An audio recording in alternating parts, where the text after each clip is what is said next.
Halo, salam sejahtera untuk kita semua. Perkenalkan, nama saya Christian Rocky dengan NIM D1041211020. Di sini saya akan menjelaskan tentang Program Evaluation and Review Technique atau PERT.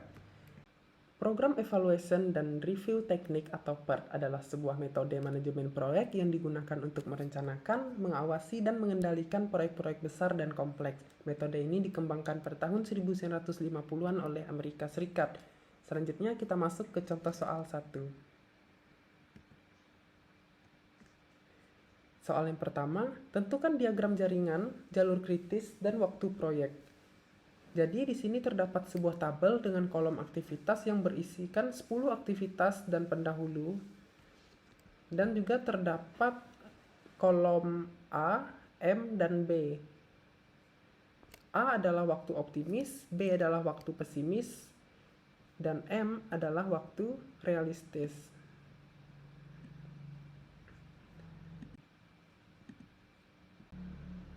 Jadi di sini kita menggambarkan diagramnya berdasarkan aktivitas dan pendahulunya.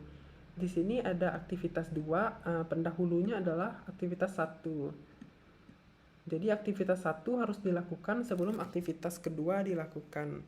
Dan juga di bagian kiri atas, ini misalkan angka 0 di sini, itu adalah early start atau waktu tercepat dimulainya suatu kegiatan, dan 6 di sini adalah early finish, waktu tercepat selesainya, sedangkan 0 yang di sini adalah latest start atau waktu paling lambat dimulainya suatu kegiatan, dan ini adalah waktu paling lambat selesainya.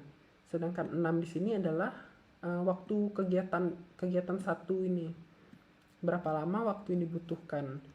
Nah, jadi di sini ini kita menggunakan forward pass awalnya. Jadi ES ditambahkan waktu, lalu dimasukkan ke EF. Lalu nilai EF dimasukkan ke nilai ES pada aktivitas selanjutnya.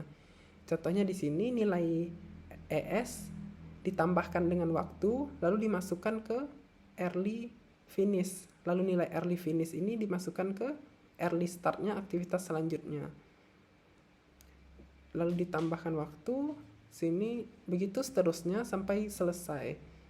Nah, jika suatu aktivitas memiliki beberapa pendahulu dan terdapat perbedaan nilai EF yang digunakan, maka kita menggunakan nilai yang terbesar.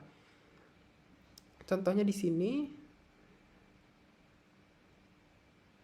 di aktivitas ke-8.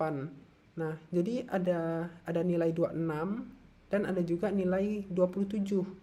Kita menggunakan nilai yang terbesar, yaitu 27.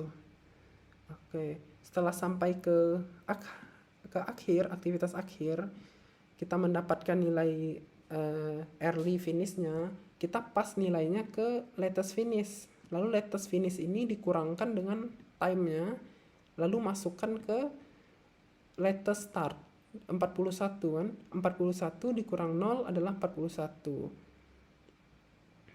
Nah, lalu ini dipas ke aktivitas sebelumnya. Jadi di sini 41 dikurangkan dengan time-nya 3 adalah 38. Lalu 38 ini dipas ke aktivitas sebelumnya, aktivitas pendahulunya. Begitu seterusnya sampai kembali lagi ke start. Sebagai catatan, jika terdapat lebih dari satu nilai pada aktivitas pendahulu, maka kita menggunakan nilai terkecil. Misalkan pada aktivitas 5, nah ini nilainya kan yang akan dipas ke 5 itu ada 21 dan 20. Kita menggunakan nilai yang terkecil, yaitu let ls yang 20 untuk dimasukkan ke aktivitas 5.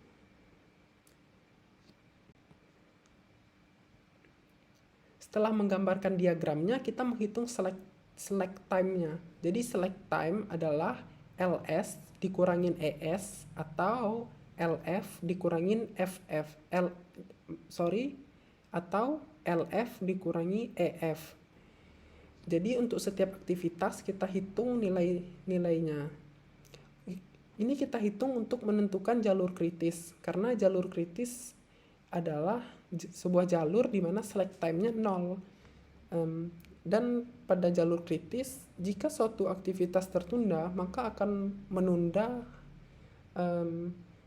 waktu diselesaikannya suatu proyek. Jadi berdasarkan select time kita dapat menentukan bahwa waktu kritisnya adalah 1, 3, 5, 7, 8, 10. Oke, jadi untuk soal nomor 1, jalur kritisnya adalah 1, 3, 5, 7, 8, 10. Selanjutnya soal nomor 2, di sini ada aktivitas 1 sampai 7 dengan pendahulunya masing-masing, dan juga terdapat 3 kolom A, M, dan B. Waktu optimis, waktu pesimis, yang M-nya adalah waktu realistis, dan B-nya adalah waktu pesimis. Oke, yang pertama kita menentukan time-nya. Jadi kita menghitung dulu time untuk setiap aktivitas. Rumusnya adalah A ditambah 4M ditambah B dibagikan 6. Oke, setelah mendapatkan time-nya, kita membuat diagram. Diagram ini berdasarkan aktivitas dan pendahulunya. Jadi berdasarkan soal kita menggambarnya. Sama seperti tadi, di bagian kiri atas itu ada ES, kanan atasnya EF, early finish, kanan bawahnya latest finish, LF, dan di kiri bawahnya ada latest start. Awalnya sama seperti tadi, kita forward dulu. Kita forward bagian atasnya dari start ke 1 dan seterusnya.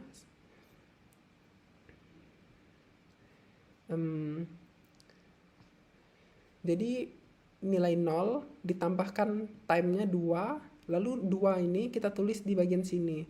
Oke, setelah dapat nilai 2 ini, kita pas lagi ke aktivitas selanjutnya. Jadi 2 di sini ditambahkan 3 adalah 5, kita tulis di sini 5. Oke, di sini saya sudah kerjakan sebelumnya ya. Jadi sudah ada coret-coretnya. Maksudnya sudah ada hasilnya. Jadi 5 ini dipas lagi ke ES-nya. Ditambahkan dengan time-nya 3. Jadi tulisnya 8. Begitu seterusnya sampai di akhir kita mendapatkan nilai early finish-nya 19. Jadi nilai 19 ini kita pas ke latest finish-nya. Latest finish-nya adalah 19. Nah, 19 ini kita kurangkan dengan 0, jadi dapatnya 19. Sebagai catatan, pada forward pass, kita selalu menggunakan nilai yang terbesar jika terdapat percabangan atau terdapat lebih dari satu nilai.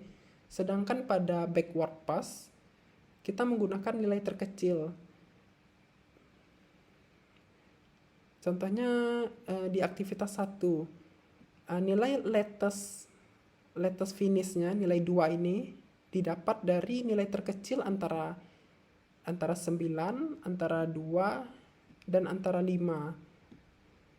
Jadi ini nilai terkecil di antara latest start aktivitas selanjutnya gitu. Oke, jadi kalau kita sudah mengerjakan forward dan backward, maka semua kolom akan terisi. Early finish, early start, latest finish, latest start akan terisi. Nah, setelah itu kita bisa menghitung select time-nya dan menentukan jalur kritisnya. Oke, jadi select time-nya adalah LS dikurang ES atau LF dikurangi EF. Jadi jalur kritis di sini adalah yang select time-nya adalah 0. 0 adalah jalur kritis, 7 bukan, 0 iya, 3 dan 7 bukan, 0 iya. Oke, sehingga kita dapat menentukan bahwa jalur kritisnya adalah aktivitas 1, 3, 6, dan 7.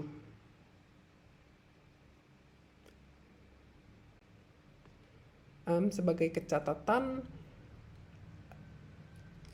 A adalah waktu optimis, M adalah waktu realistis, sedangkan B adalah waktu pesimis. Sedangkan untuk T atau time waktu, kita mendapatkannya dengan rumus A ditambahkan dengan 4M ditambah B dibagikan 6. Nah, dalam mengerjakan suatu proyek dengan analisisnya dengan part, Jadi kita ada dua tahap. Yang pertama tuh forward pass. Jadi dari sebelah kiri ke bagian kanan. Kita menghitung nilai ES dan nilai EF-nya terlebih dahulu. Nah, sebagai catatan, jika terdapat lebih dari satu nilai ES, maka kita gunakan nilai yang terbesar, seperti percabangan yang sudah dicontohkan tadi. Nah, sedangkan backward pass itu jika ada nilainya lebih dari satu LF, maka gunakan nilai yang terkecil karena backward. Oke, jadi sedangkan jalur kritis adalah jalur yang memiliki slack time 0. Jadi perbedaan antara ES dan LS-nya harus 0. Sehingga sebuah jalur yang mana slack time-nya adalah 0,000 itu disebut jalur kritis. Oke, demikian penjelasan saya mengenai PERT. Jika ada kesalahan, mohon koreksinya. Terima kasih.